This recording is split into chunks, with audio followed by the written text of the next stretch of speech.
so spoiled. All right, everyone, welcome to the next episode of my guitar collection series. This is going to be guitars 6 through 11.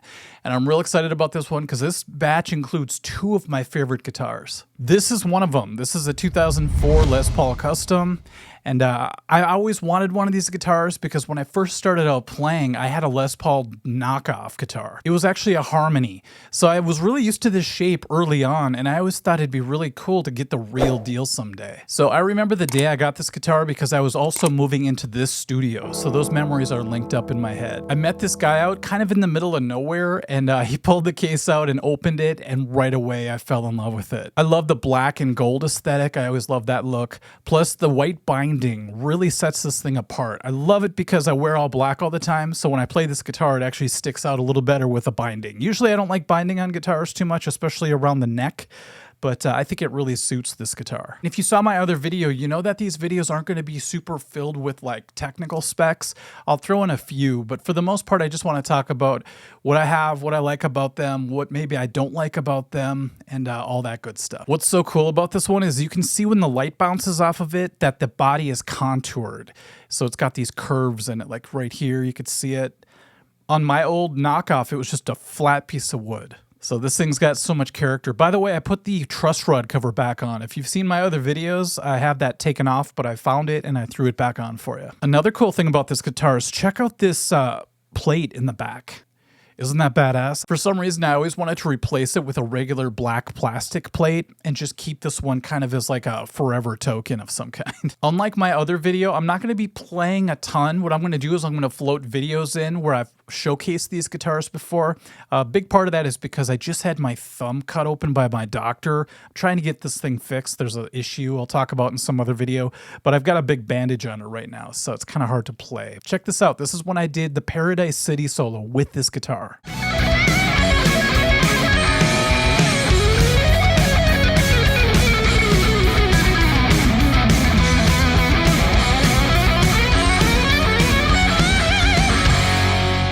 So hopefully you could hear when I switch between the pickups how like milky the front pickup can sound. I mean, I always give it this test. Right, you need the Sweet Child of Mine test for that.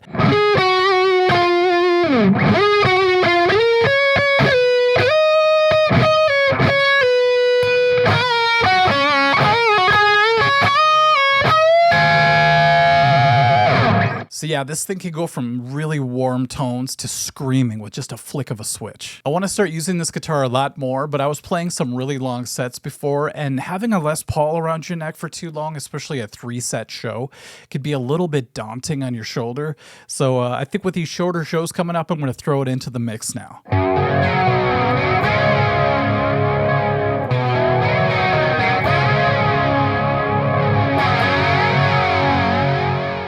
All right, if you guys know my channel, you know that I've used this guitar quite a bit, especially when I play 80s hair metal type stuff. I know some people hate it when I say hair metal, but hard rock. What's great about this guitar is it's perfect for that stuff. You know, it just squeals with the trem bar, it stays in perfect tune. And it's one of those guitars that it's a little too easy to play sometimes. So I use it a lot for intricate solos. I used it a ton, like I said, for the hair metal stuff. Here are some clips.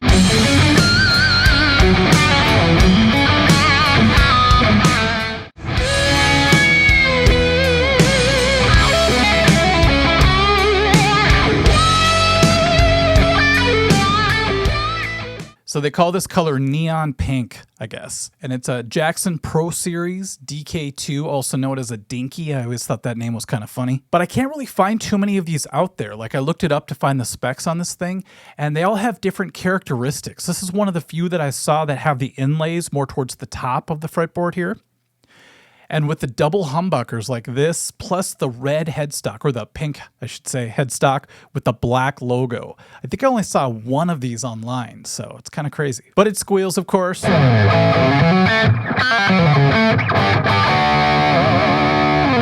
yeah, if you're looking for a real fun guitar just to go crazy on, do some wild licks on, this is the type of guitar you're going to want to get. It doesn't have to be hot pink, but it it helps. And by the way, this is a Buffy sticker. I have one on another guitar on my SG, but this is a white one.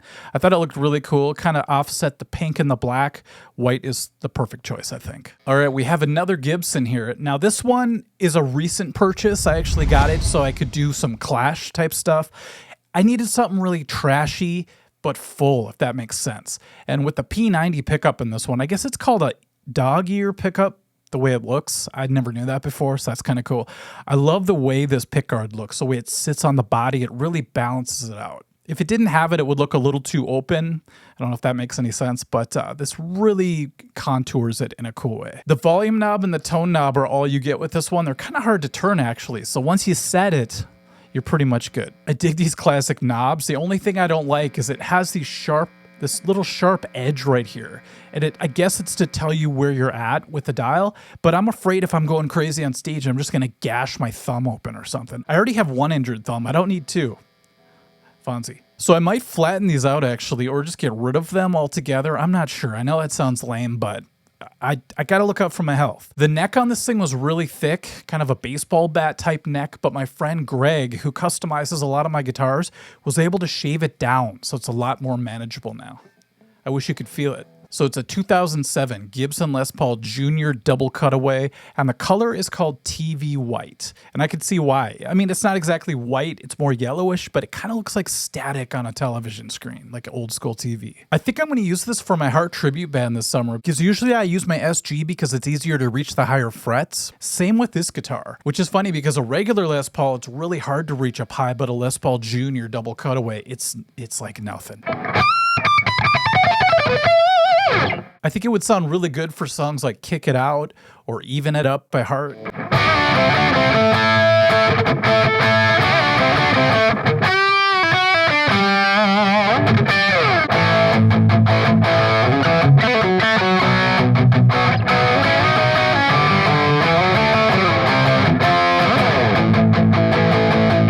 Such a distinctive sound. Like I said, it's huge, but it still has that P90 edge to it, doesn't it? And by the way, I barely had the volume up for that, because for Heart, you don't need crushing distortion, but if I bring it all the way up,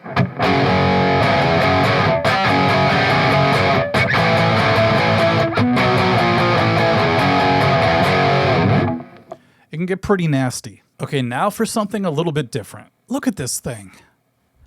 I fell in love with it because it's very exotic, and the name of it's actually an exotic pale moon Telecaster, Fender USA, all that good stuff. But check out this neck. It's got these burnt lines in it. It's so interesting. It forms like a V, and it's kind of confusing when you're playing if you look down on stage. You could kind of think it's like another string sometimes if you've had a few shots, you know? But I really love the white dot inlays on that. I think that looks really intense. The quilted pattern on the body kind of has like a Paul Reed Smith kind of vibe to it, but a little bit different. I like that it has the ashtray bridge. It's a little bit old-fashioned on a more modern-looking Telecaster. It's kind of a cool paradox there, if you will. It has locking tuners, so this thing stays in really great tune, even if I do pretty extreme, like chicken picking type stuff. I also really love the headstock. It's hard to see, but it says Fender Telecaster on there, but it's kind of in a smoky chrome color, which I think adds to the mystery of this exotic guitar. I almost sold it as well. I'm glad I didn't. Now I'm going to hold on to it because, yeah, sometimes you fall in love with a guitar, but it can take some time. At first, I just loved it for the crazy looks, but after I played it for a while, it's really light too, and it has a great tone. It's just overall a great Telecaster for me to have. Now, because this is called a pale moon, exotic pale moon, I feel like I have to play a little bit of Echo and the Bunnymen. How does that go?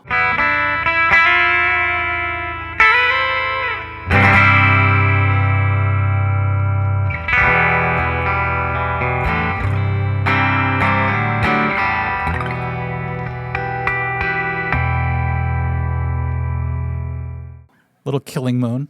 Okay, check this thing out. Pretty insane, huh? It's a Guild. It's actually called a Starfire 5. They do make a Starfire 6, I believe.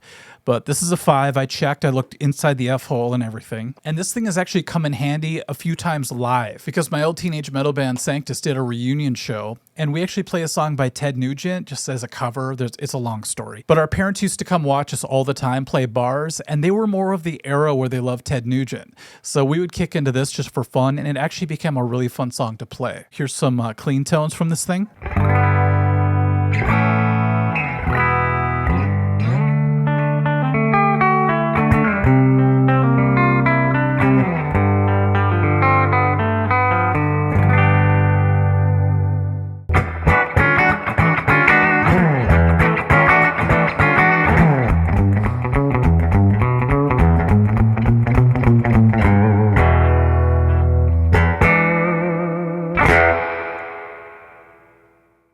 Now, what's really cool about this guitar is you can get the pickup set the way you want, and then there's a master dial right here. So it's kind of weird, isn't it? I'm not used to hollow bodies. You know, I love the semi-hollow body with the F-holes. One of my first instruments was a violin, so I'm used to that. But I can't really play a full hollow body. It's just too big, you know. Even my acoustic that I play is a little smaller than normal. There's something about the discomfort of a big guitar that I don't quite jive with yet. Maybe someday, I'm not sure. Okay, let's add distortion really quick to this thing.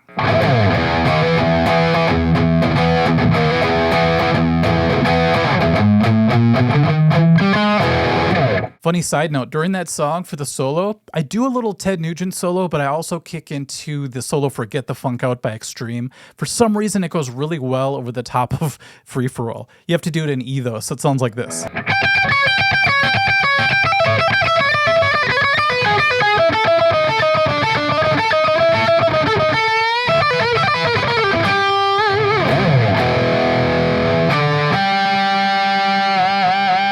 It does have this Bigsby style tremolo, but I don't use it too much just because live it goes out of tune quite a bit. Let's see how much it goes out of tune if I do a little Barracuda.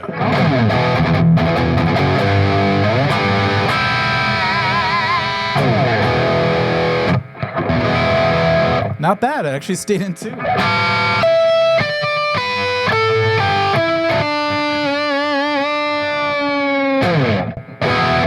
All right, that's kind of surprising, but I'm happy. Also, the front pickup with distortion on this thing is so huge, so buttery, if I can say that.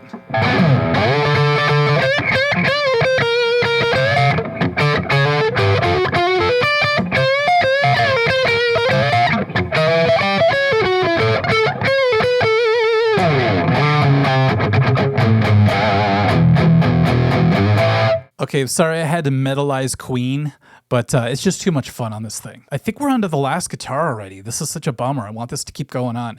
But the last one of this episode is actually one of my favorite guitars. So we had the Black Les Paul Custom. That's one of them. And the next one is the other one. All right, you guys, check this out. One of my all-time dream guitars.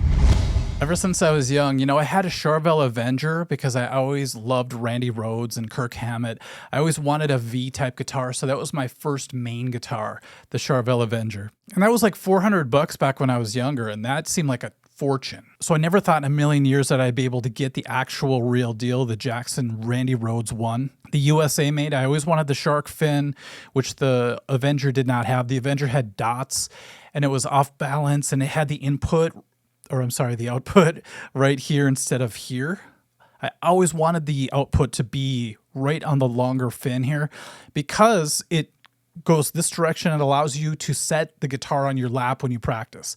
And that's back when I would practice like 8 to 10 hours a day.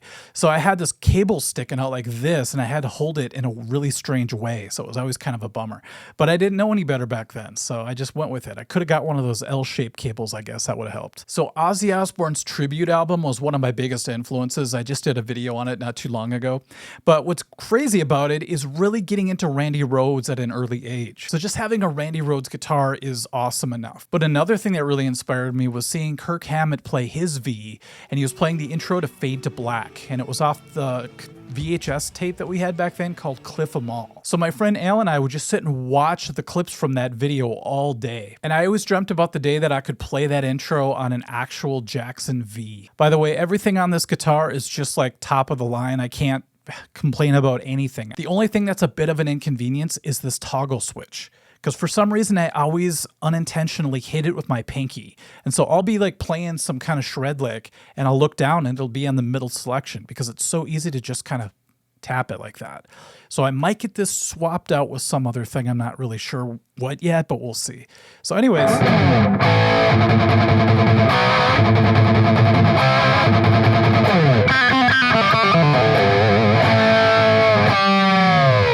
This thing just screams. See, I just hit it right there. So whenever I go to turn my volume down, I accidentally hit that damn switch. 2 screaming pickups. The front pickup is as big and warm as you could want.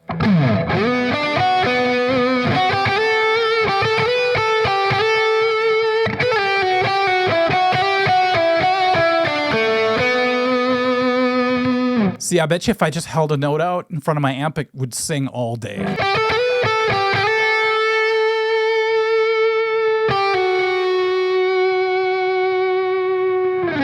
Pretty good sustain. I don't even have my gain all the way up, and this thing's singing like crazy. So middle selection. If I go to the bridge pickup, you got all the screaming stuff you want. Plus, you know, the leads could cut through, but in a real smooth way.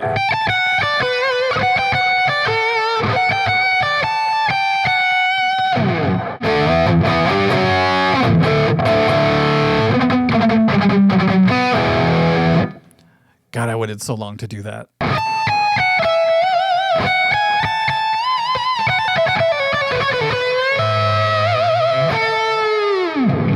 Oh, I'm so spoiled.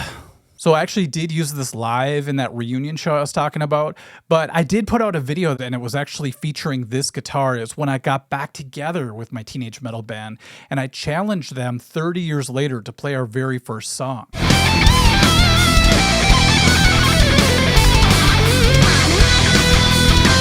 And what made that video so special is that when I was in that band a long time ago when we were teenagers, I always dreamt of playing this guitar in that band, but I could never afford it. So I had that Charvel Avenger, which did its job at the time.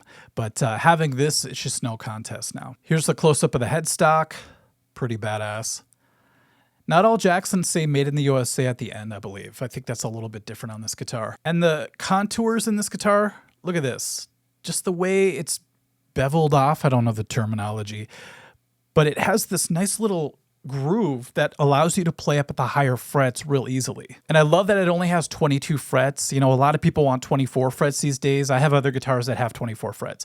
But just for, you know, tradition, I really love that it stops at 22 with this guitar. And of course, I could grab this thing by the arm, you know, the trem arm, and just throw it around and it will not go out of tune. This thing is so solid. And by the way, the fretboard is ebony. I didn't realize that until I looked up the specs the other day, so that's pretty sweet too. So I guess you could say all my dreams have come true after all these years. It only took 30-something years to get all the guitars that I've ever wanted. Actually, there's one more that I'm looking at getting, but I'll have to surprise everybody with that in the future. So believe me when I say that I am eternally grateful to be able to sit here and hold all these guitars that I've dreamt of having my whole life. And a lot of that has to do with you guys watching my videos, you know, allowed me to be able to live this life. So thank you. Hopefully you enjoyed the second episode of my guitar collection series. I have about 4 more to go, so it's going to be pretty wild. But thank you so much for tuning in, and we'll catch you soon. If you guys want to take lessons with me, you can do that at theartofguitar.com. I don't talk about it much. I usually just put that little scroll at the bottom, but I'm really looking forward to teaching more people through the website, and I hope to see you there. Okay, thank you, everybody. Bye-bye.